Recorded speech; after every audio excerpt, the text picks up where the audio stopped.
Restore Fitness Therapies. I hope you're well. So in this video I'd like to show you the crisscross, which is a great exercise for working the oblique muscles, internal and external obliques. It is quite a tricky exercise, so I'm going to give you a couple of other options as well to help you build into it if you're not quite ready for the crisscross yet, so don't worry about that. So the only equipment you will need for this exercise is your mat or just a firm surface to lie on.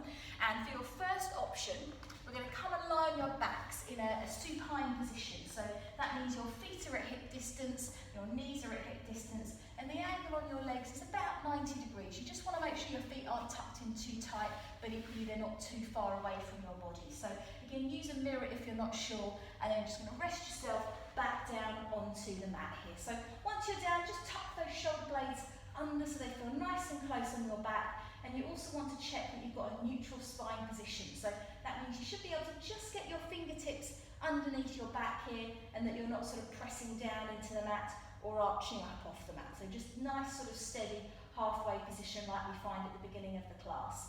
I'm going to interlace my fingers just very lightly and place them behind my head for support, and then just bring the elbows into the peripheral vision. So the reason for doing that is to stop you from accidentally pulling on your neck when you come into the exercise. So elbows pretty wide for this one. So our first option, we're breathing in to prepare. As you want to breathe out, again engage the core, just lift a couple of inches and then twist at the end to try and get the back of the arm to touch the ground. Breathe in to replace. So breathe out, peel up the top of the spine.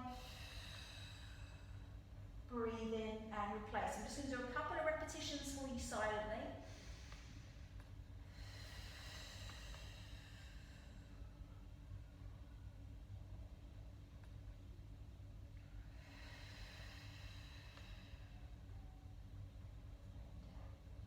So what you can see here is I'm not lifting up a very long way. When I lift up, I just feel the bottom of my shoulder blades in contact with the mat. I'm keeping my back and my stomach long.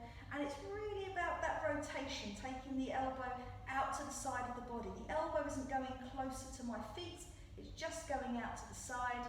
And then I'm lowering myself down just as slowly as I lifted myself up, so that I'm getting that double effort, the effort of lowering the body down as well as the effort of lifting the body up. And what you can hopefully also see here is that I'm keeping my body flat. I'm not rolling my hips over.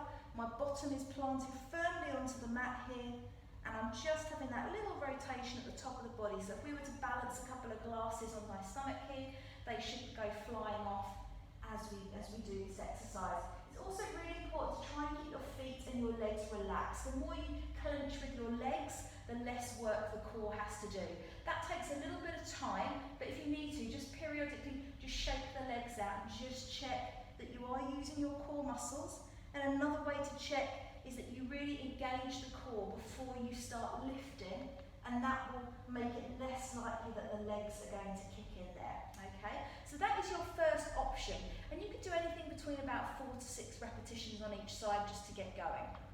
After that, our second option is completely the same, apart from the fact that we're going to lift one leg. So I'm lifting my right leg as I bring my left elbow across. Now I'm not trying to get my elbow to touch the knee, because that would ruin the nice flat body position I've got here, but it's just the direction of travel, okay? So opposite knee, opposite elbow, but everything else stays the same. And you can see that I'm trying to move my upper body and my lower body at the same time here. It's not upper body first, followed by the legs. Everything's moving together. Sort of a nice synchronized movement here. And we're lowering ourselves down just as slowly as we are lifting ourselves up, trying to get that nice full rotation. Don't worry if the back of your arm won't touch the ground, but that's just where you're aiming for. And as you increase your mobility in the spine, the thoracic spine, you'll find that you can twist a little bit more easily, okay? And again, you could be looking to do about 4 to 6 repetitions of that exercise. So if that's all okay and you feel ready to do more, you're looking to come into the actual crisscross itself. So for the crisscross, I want to be lifting my upper body up. I've got one leg up at 90 degrees and the other leg lengthened away from the body, heel to the ground but not touching. And then I rotate elbow to knee. And then as I breathe out, I change.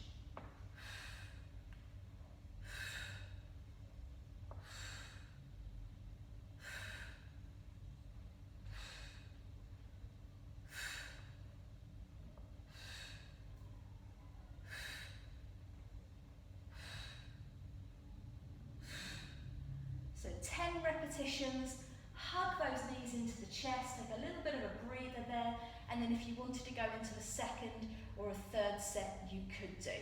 So this is our full crisscross. Now if that feels a little bit too hard, but the second option was a bit easy, just lift your bottom leg up a little bit.